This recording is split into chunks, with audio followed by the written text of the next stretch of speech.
and welcome to TNT with Nick and Krusha on August 11th, 2016. We are back, and this is going to be, I'm joined by Krusha. Krusha, how you doing? I'm doing fantastic. How are you today?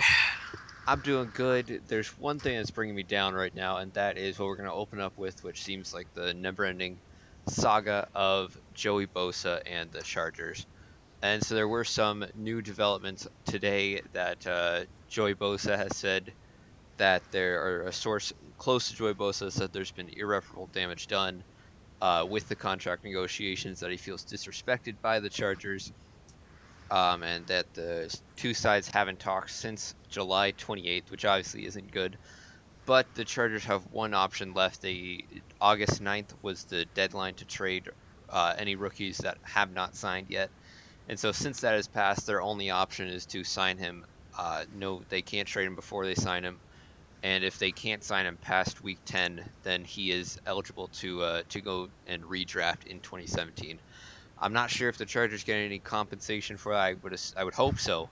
That it's not just, well, you lost your pick, congratulations. I hope not, but it might be that, and I'd just be very sad at that point. But there is a very interesting little development that's going along with this. Is that it Joey Bosa, the issues is the offset language, which means that if the Chargers release Bosa, that they're demanding it so that so that they keep the money that they would owe Bosa if they release him, and Bosa and his team want that money, want to be guaranteed the contract. Which, I mean, I've talked about this before, but it seems almost like he doesn't have the confidence that they're gonna cut him. So that doesn't really make sense to me. But then the other issue is that the Chargers want to defer half of the signing bonus to next year, which is $17 million in total. So they want to defer half of it to next year and half of it to this year.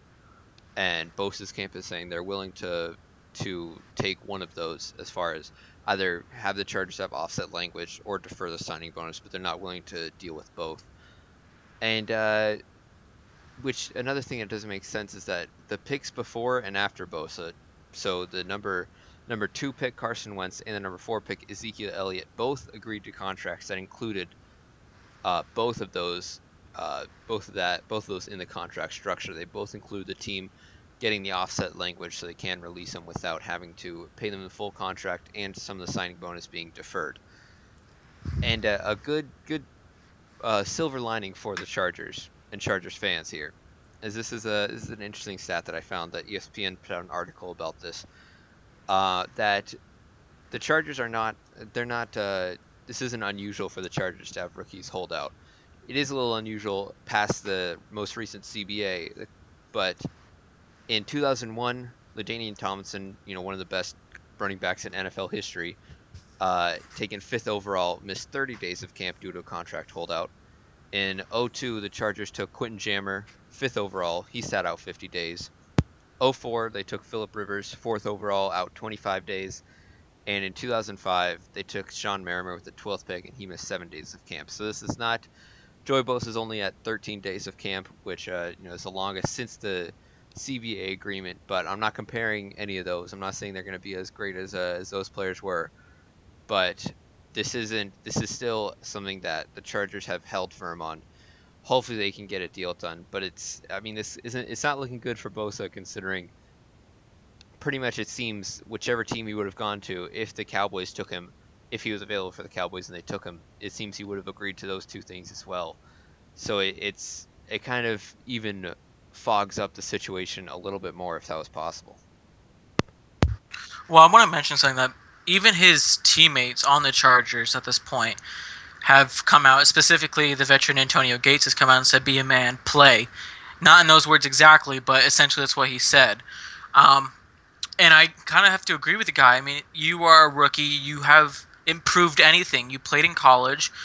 You shouldn't be disrespected by the Chargers. You're lucky they drafted you. I mean, this is a dream come true for players to be able to play on these teams.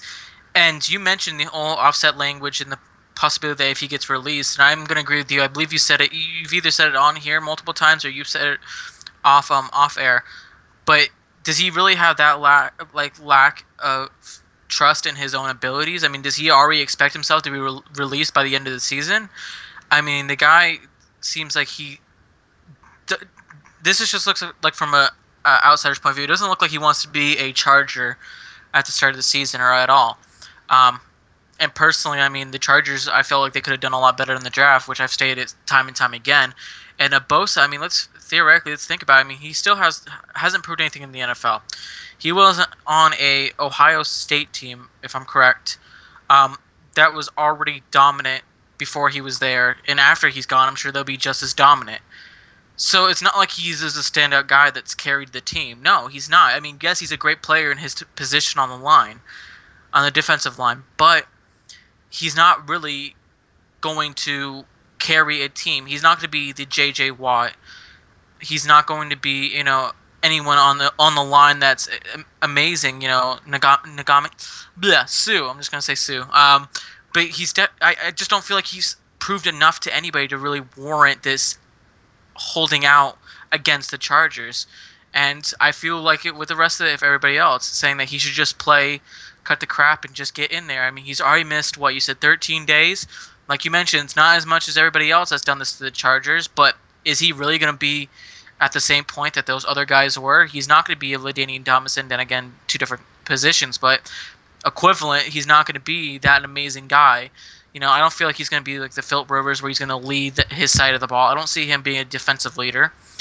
I see him being a punk kid who just thinks that he deserves the world when he hasn't done anything for it. And for that reason, I just think that he's stupid for this. And I feel like the Chargers need to hold to their guns. Granted, it may cost them in the long run, but Bosa, this kid is ridiculous at this point.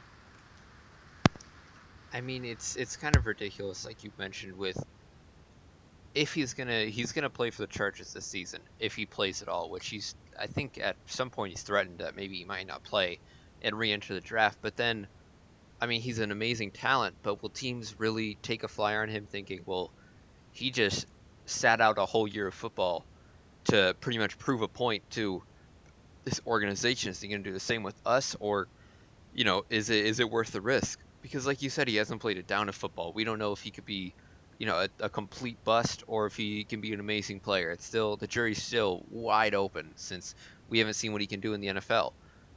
And so he needs to just, like Antonio Gates said, like you mentioned, just at some point you've got to realize you've got to be ready to play. This, you can say this is all about principle that players have leverage so little in this league that they have to take their chance when they can. But it's not like this is, like I mentioned, it's not like this is weird for top 5, top 10 picks to agree to both of these. The players pretty much sandwiching him both agree to those things. It's not like he's gonna be robbed of something that he deserves. It doesn't make any sense. I don't know why he's doing this, because it seems as though, I hate to say it, but it almost seems as though he doesn't even want to play for the Chargers because of all this. It looks like he's almost taking every excuse to kind of sit out. And I hope that's not the case. I hope that he's excited to play for any team he gets drafted to, because I mean I could go on about this forever, but I just hope that he realizes at some point you've got to realize you have to be there for the team. It's gonna Hopefully this hasn't burned any bridges between the Chargers and the entire organization, or between Bosa and the organization, or between his teammates. But if this goes on any longer, there's a possibility that it might burn some bridges. If it hasn't already, and I mean, at this point, he's holding out so long that will he have any respect in that locker room? I mean, we've seen it in the past where if you have no chemistry with your teammates in the locker room, you really don't get much play time because no one's going to want to play with you, essentially. And it sounds like a playground issue where, oh, that kid's not wanting to play with me. Well, no. In this world, you want the best chemistry between teammates. And if he's already neglecting the team, what's not to say that in the future, before a game, they neglect him or don't listen to him or anything he has to say, and ended up getting him not any chance to play or showing anything. I mean, this guy theoretically is already screwing himself more than he realizes. I mean, yeah, 13 days. Well, people are like, oh, that's only less than 2 weeks. Charger That does rookie, a a lot fullback in Derek training Watt is camp. I've joining seen us. Derek, people obviously, with your brother, work, a big and star in people the that have taken NFL. 2 weeks longer at a certain activity tend to be better than the guy who's decided to be a butthead and take those 2 weeks off. I mean, like I say, it's going. There's definitely some bridges already burned, and it sucks to say for you, Nick, as you are the Charger fan, and you're already having a lot of issues as far as last season's problems that you guys are not wanting to look back towards. You guys are already having injury reports, which we'll get back to. We'll get to in a second, and the fact that this is now your guys' top pick, and he's pulling this crap. I mean, there's already bridges that are burned down because of this kid, and personally, I don't know what else to say. I mean, the Chargers essentially need to figure out something quick with him, or else that locker room will get hostile with him. Because I mean, like you said, Antonio Gates is already calling him out, and other players in the organization are already calling him out. What's to say that doesn't happen down the line when everybody's like, well, you could have played better if you showed up those 2 weeks, or you weren't being butthead those last 2 weeks. So essentially, to me, I've said this before, and I'll say it again for the last time. There's already burned bridges, and I feel like Bosa's hurting himself both physically and as far as chemistry with his own teammates. Luckily, this draft won't be a complete bust, even if even if the worst case scenario happens when he goes to the next draft. I mean, obviously there's going to be a little bit of bias because I'm the fan of the Chargers, but I think overall the draft that we had, it'll still be a good haul, even if we don't get Bosa. But I hope that he'll sign, and that no matter or however how long this lasts, that he'll be a star in this league for years to come, and that the Chargers can hit on this. But you did mention there's another issue with the Chargers going on. Unfortunately, it is, like I said, with the Chargers. Stevie Johnson, we talked about it before. He tore his meniscus. It was debatable. There wasn't confirmed whether he'd miss the whole season or if it would just be a couple weeks, like with Jalen Ramsey. But he had the surgery, and it has been reported that they are putting him on the IR. They will be without Stevie Johnson for the year, he was a great addition last year. He was, obviously not a superstar wide receiver in this league, but he's still a very, very productive wide receiver. Last year getting 45 catches for 497 yards and 3 touchdowns in his first season with the Chargers. The Chargers signed a wide receiver that Krusha knows very well, James Jones, from the former Packers wideout, who's looking to be the replacement for Johnson, at least for this year. And overall, I mean, it sucks that we lost Stevie Johnson. We've had enough injuries last year. Hopefully that ends. But with getting James Jones as a replacement, I'm not extremely angry at it. And as long as our star players stay healthy, I'll trade some role players getting injured a little bit. Well, you mentioned it as far as um, getting that receiver in James Jones. I mean, granted, I thought for you guys at least, he's one a player that essentially will in the end carry your team, even if I mean, I wouldn't say carry your team, but he does bring something to the table that you might not necessarily think that you needed. Essentially, for us, he was supposed to be our fourth receiver last season with Jordy Nelson being out. He's supposed to be behind Randall Cobb, Devontae Adams. I forget who our third option was at the time. And then it was supposed to be Jeff Jan. That's who it was, yeah.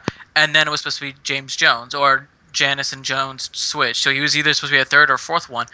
And then first week he scores what, 2-3 touchdowns. I mean, he essentially became our first guy within 1 week. So I mean, for you guys, if he does the same for you guys, I'd be ecstatic.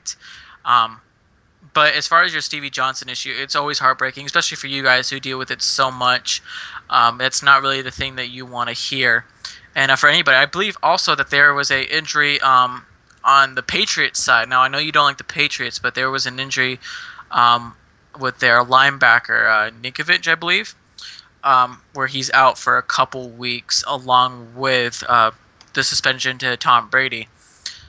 But it's definitely going to be a season where people are hoping that injuries don't affect their team, their fantasy team, which, guys, stay tuned, because in the next couple weeks we will be having a live one, so just be prepared for that. But let's just just hope that this NFL season doesn't royally screw everyone in the process like it did last season.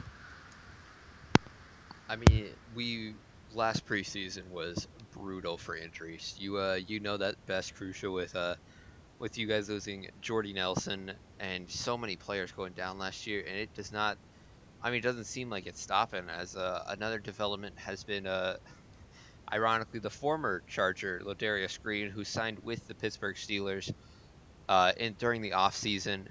And it's a sad story here that he's dealing with, I guess, recurring headaches, which could be a sign of trauma to the brain. Hopefully, with all this worry going on about concussions and all that, hopefully that's not it. But he may be forced into retirement due to these headaches that he might just not be able to go through it, and he might have to retire, which would be awful to hear.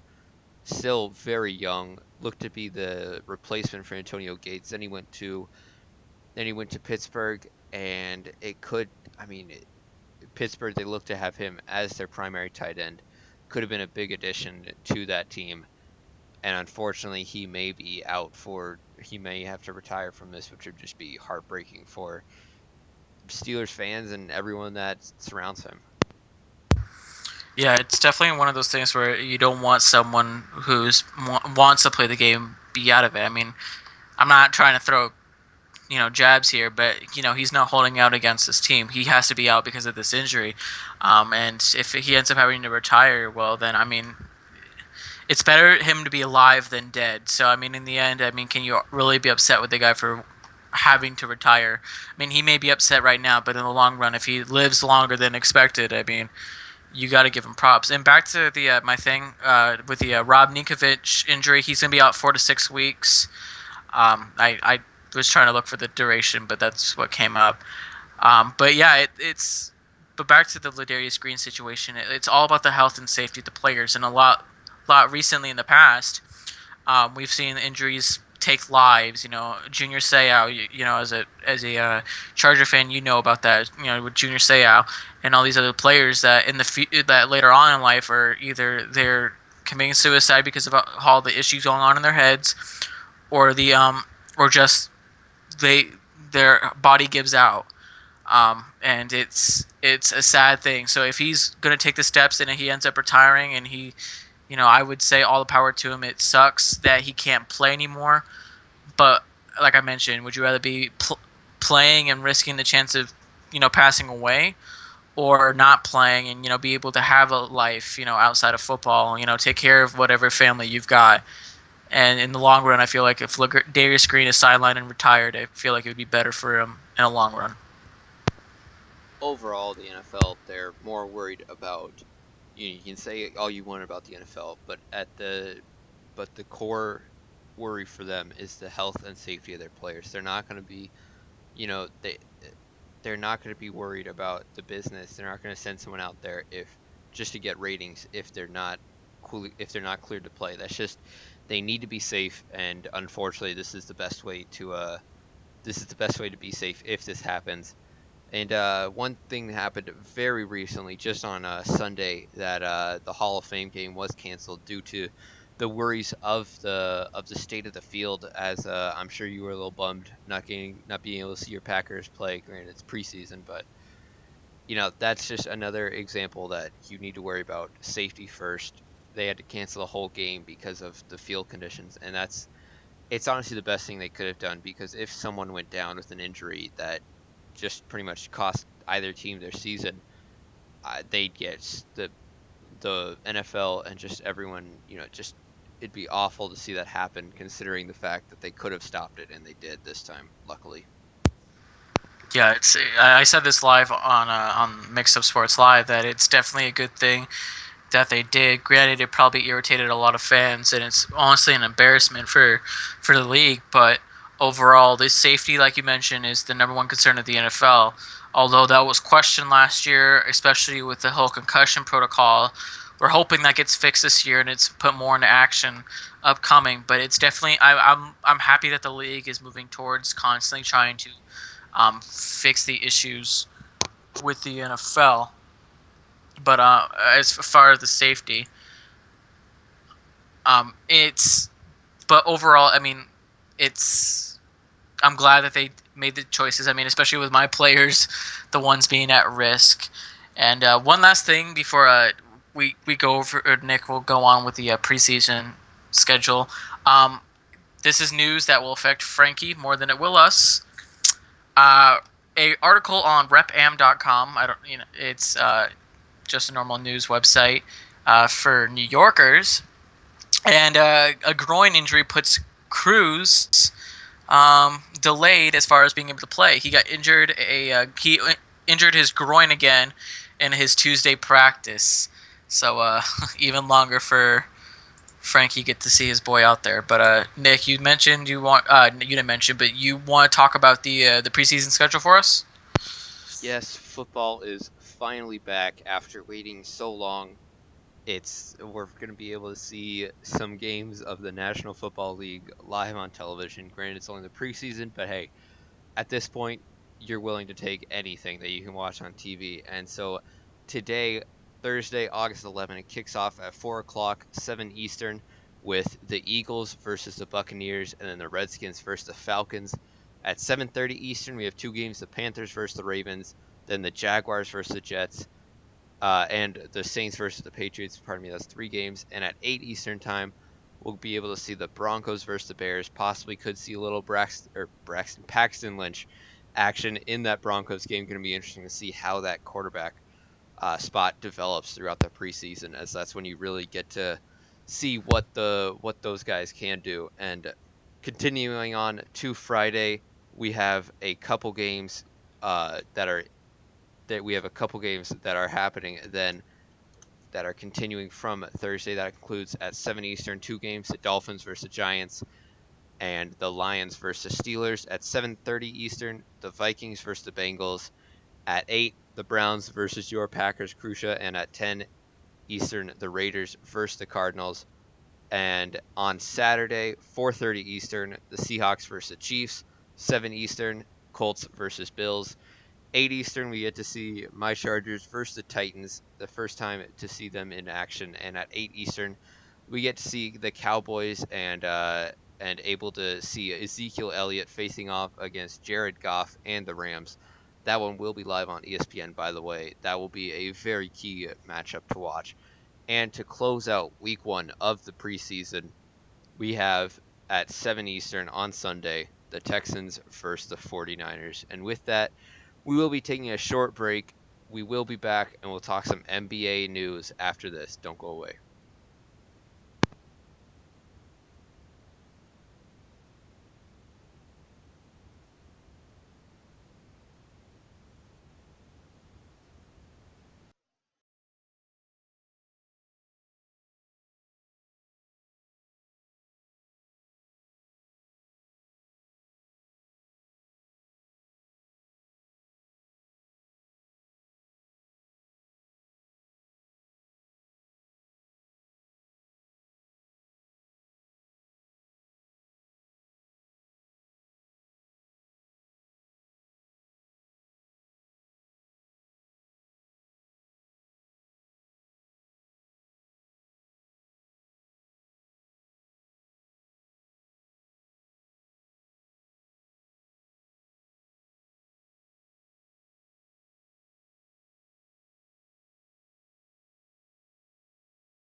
everybody, welcome back to TNT with Nick and Krusha. We mentioned NBA, and since we have an abundance to talk about, we're gonna start off in the world of the Olympics, specifically with Carmelo Anthony.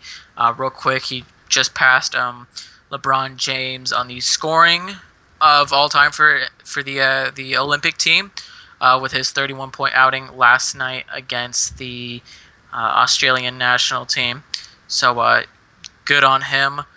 But the bigger news that I felt like I was kind of lost for a second on what it was is that LeBron James will re-sign with the Cavs for 3 years and $100 million, and he'll make $31 million next season, which will make him the highest paid player ever since he started playing. Like, this will be the first time he's ever been the highest paid player, which is it was just weird because he's been the best player in the league for 8-9 years now.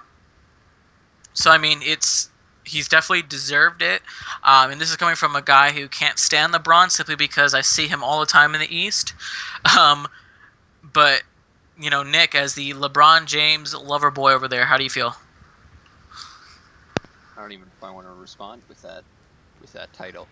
But anyways, I feel kind of obligated on the show. But anyways, he's very deserving of getting this, with making him the highest paid player, rather than Michael Conley before him, who just signed his deal.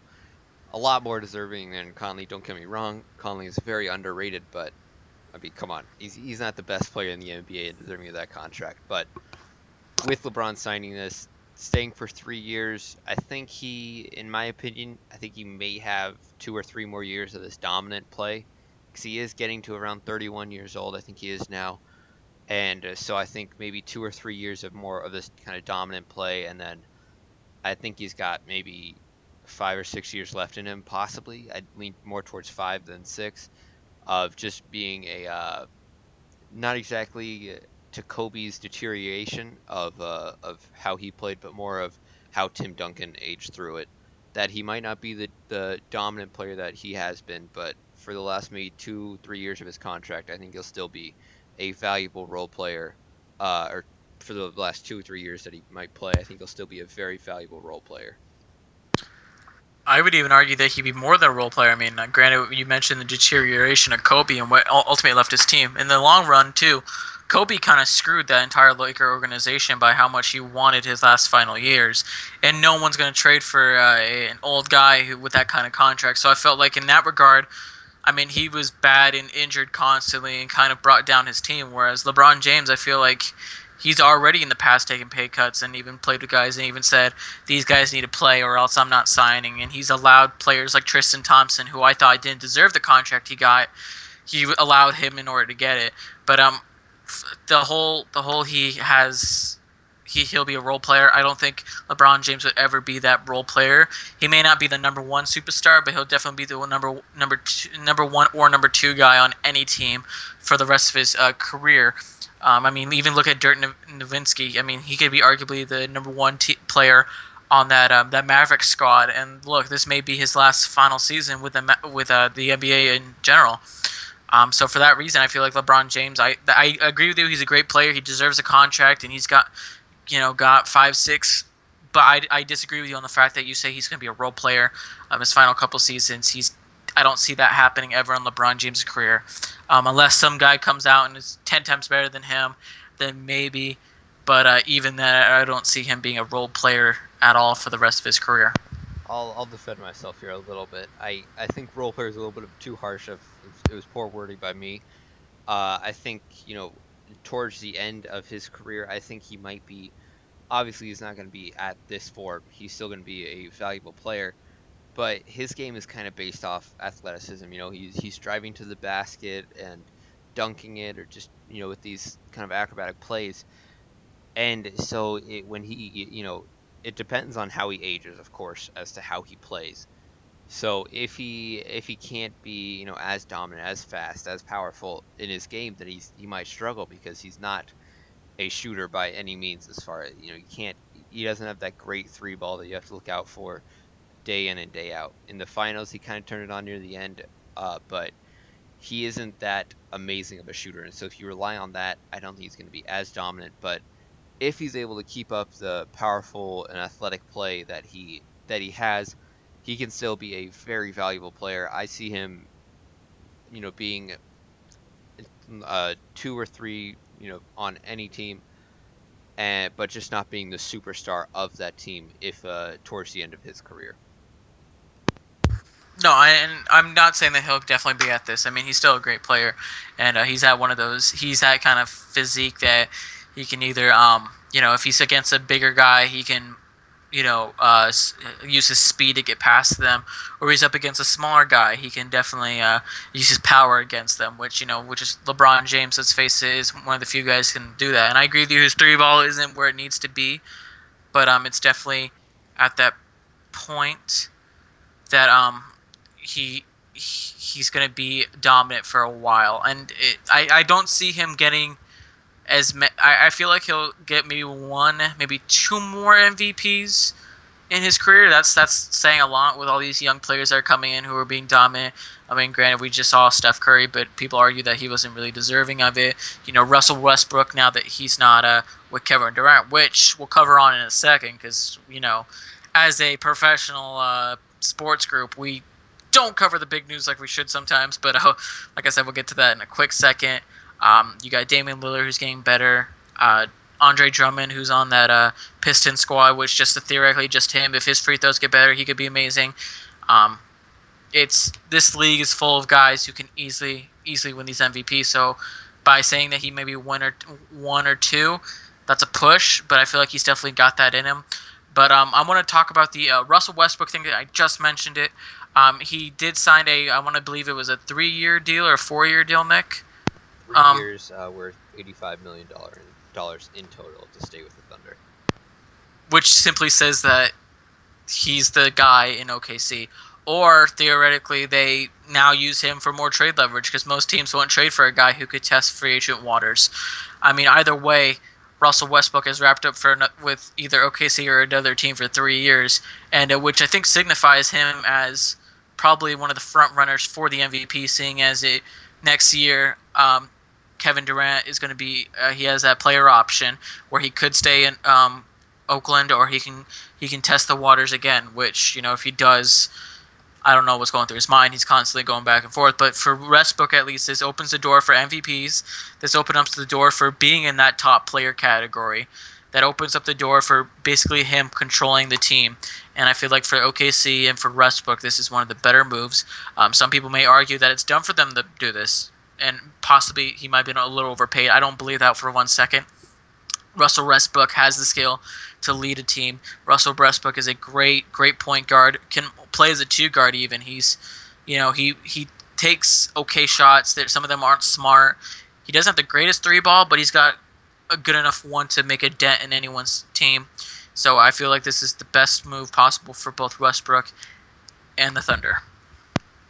In my opinion, there's also one other team that won this deal, and it doesn't even involve the Thunder. To me, it's the Lakers that also were winners in here. And you might think, they were in the talks to trade for Westbrook, but if they did that, I mean, it'd be one of the dumbest decisions ever. Granted, Westbrook is one of the best players in this game, in my opinion, the best point guard in the NBA, but they have a possible superstar in their hands in D'Angelo Russell. They have Brandon Ingram. They have Jordan Clarkson, Julius Randle. I mean, so much youth talent on this team that getting Westbrook would pretty much knock Russell to the back seat, and might stunt his growth a little bit, might stunt other players' growth. Granted, Westbrook is still very young for the talent level he's at, but if the Lakers made that trade, they would be regretting it for a while. I can tell you that much. No, I agree with you 100%. It's for the Lakers' case, they needed just to grow these young players, because let's face it, with all the draft picks that they've had, and the lack of superstars they have, thanks to, like I mentioned earlier, the Kobe Bryant situation, how it basically screwed that organization, not allowed any players to go there, and stealing up all that money. It allows them to basically grow these young players, like you mentioned, Ingram, D'Angelo Russell, Randall. I mean, these players can easily, later on in their careers, 3 or 4 years down the line, they could be dominant players in the league. I mean, Russell, I've felt that if you put aside all the off the court problems that he had with between him and Nick Young, he's a great young point guard that can get better. And same thing with Ingram. He's coming into the league as a I would say he's really small for a NBA body, but I feel like he can get better, put a little bit more muscle on him. The guy would be dominant. And Randall gets rid of those injury problems and plays decent. He could be a great forward or center in this league. So with that being said, I mean this Lakers squad can only go up, and I agree with you. Like I said, Lakers won, Thunder won, and Westbrook won. And also today coming out, the NBA has released their schedule. So Nick, you want to go over that a little bit? Like, what games are you looking for? Which games that should everybody be looking towards this 2016-2017 season? With the schedule being released, obviously people are looking for those games to watch, and some of those for me starts with I mean I think it's going to be interesting on the opening nights for a lot of these teams. When I'm looking at the Spurs versus the Warriors on October 25th to see the two teams with the best records last year going at it. Spurs will be without Tim Duncan, but during the end of his career, especially last year, he wasn't as dominant of a player as he's been his entire career. But it'll still be a great matchup to watch. Another opening night, Houston Rockets at the Lakers on October 26th. First opening night without Kobe Bryant since Bill Clinton was president in 1995. It's a whole new era for the Lakers without Bryant. Hopefully their youth players can develop. You mentioned Bryant may have been stunning their growth a little bit, but hopefully everything goes well for the Lakers.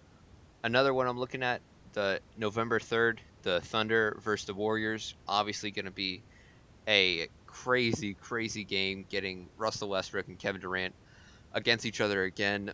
A lot of people are counting the Thunder out, saying they're going to be near the bottom of the Western Conference. But I mean, Westbrook is still a phenomenal player. They lost Kevin Durant, yes, but I think they still have some pieces to possibly still be a playoff team in the competitive West. Maybe not. I don't think they're going to be a championship contender, but they are definitely a dangerous team in the West as a dark horse team. So seeing both those teams go at it will be interesting. And one more, in my opinion, November 10th, the Chicago Bulls at the Miami Heat will be Wade's first game back in Miami since leaving. And I mean, it's not going to be as nasty as the Durant situation. We've talked about it before that it seemed more Pat Riley just kind of, seeing it was time and not giving Wade one of those contracts that might stunt the growth of the players. Not doing what the Lakers did with Kobe. Wade was going to retire some point, and he was starting to decline a little bit. And so, being a Heat fan, got so much respect for Dwayne Wade. Possibly, I would have loved if he stayed, but I'm not too angry that he left, considering what could have happened if he stayed and he started to decline and they gave him a huge contract. And one more that I'm looking forward to, December 16th, the Los Angeles Lakers at the Philadelphia 76ers. Number 1 pick, first number 2, with Ben Simmons going up against Brandon Ingram. Going to be very interesting to see these two develop, with Ben Simmons, the Sixers, trying to turn him into a point guard, which would be, it'd be kind of like what the Bucks are doing with Giannis on Antetokounmpo. Hope I pronounced that right. But will be definitely interesting to see the number 1 and number 2 picks go at it on December 16th. Those are the games I'm looking forward to mainly. Krusha, what games are you looking forward to? I'm looking forward to. You pretty much hit the nail on the head as far as games I want to watch, but there's two that I want to cover real quick: the December 30th game and the February 3rd game. The December 30th game is Dallas Mavericks in the Golden State Warriors. Essentially Harrison Barnes, who, let's say, I don't like, up against his old squad, and basically Kevin Durant going up against them, and as well as the Lakers and the Boston Celtics at the February 3rd game. I'm a Celtics fan. I gotta throw one in there. I want to see basically these old two rivals go at it. They've changed a lot over the years, but it's gonna be nice to see it, like basically take a nostalgia trip for me. seeing Brad Stevens and Al Horford and Isaiah Thomas take on this young Lakers squad that still I feel like we're building but can only get better. Especially having some picks that we had this year, our number third pick up against the number two pick. It's going to be really nice seeing um, for me that's the game to watch, and of course, but besides all these games, it's going to be an incredible season with everything going on. You got the heroes, you got the villains, you got everything playing out for this NBA season. Why can't it start already? I wish it would. Yeah, and before we finish this schedule, one thing that is very that's very interesting to watch are some of the homecomings that are going to take place, as far as, or maybe not homecomings, but the returns that are going to take place. I've mentioned a couple of them.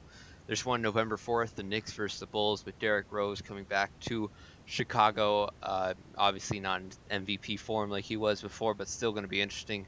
November 14th, Magic versus Pacers. Frank Vogel, the head coach of the Magic, now coming back to the Pacers, where he was a phenomenal coach. Still questioning why Larry Bird fired him, but it hopefully that'll work out for the Pacers.